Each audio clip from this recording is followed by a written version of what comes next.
Et c'est un nouvel épisode du débat sur la laïcité en France. C'est le port du voile en entreprise qui suscite une nouvelle fois la polémique. Le maire, les Républicains de Mondolil-à-Napoule, dans les Alpes-Maritimes, Henri Leroy, a adressé un courrier au gérant du magasin de vêtements H&M,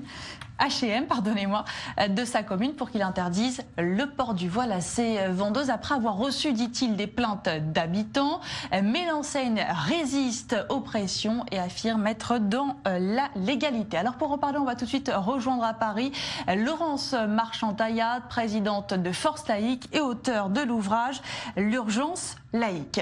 Alors une première question tout d'abord, est-ce qu'H&M est dans son bon droit vu qu'il y a un flou finalement juridique autour de cette question du port du voile en entreprise?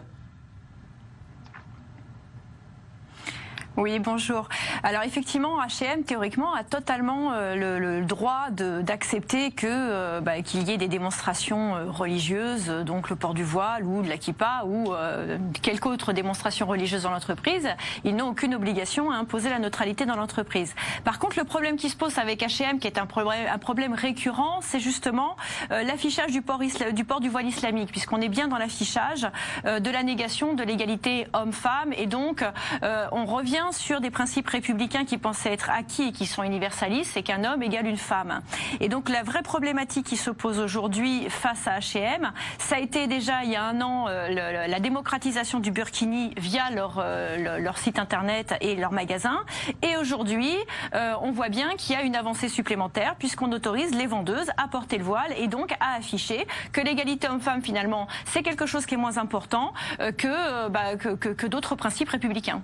Alors, qu'est-ce que vous répondez à ceux qui disent que finalement, donner du travail à ces femmes qui portent le voile, c'est aussi une façon de les émanciper?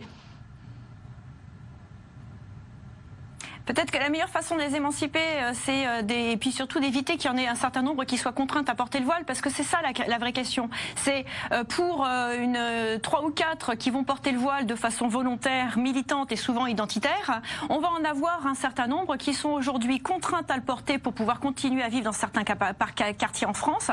C'est ce que je démontrais avec l'équipe d'écriture de La France Soumise. Donc il y a ce premier problème qui est combien sont contraintes à porter le voile. Et si on commence à accepter ce port du voile, ça veut dire qu'on recule aussi sur le principe de l'égalité homme-femme. Et ça, c'est quelque chose qui, à mon sens, est absolument inentendable. Merci beaucoup, Laurence Marchand-Taillade. Je rappelle le titre de votre ouvrage, L'urgence laïque.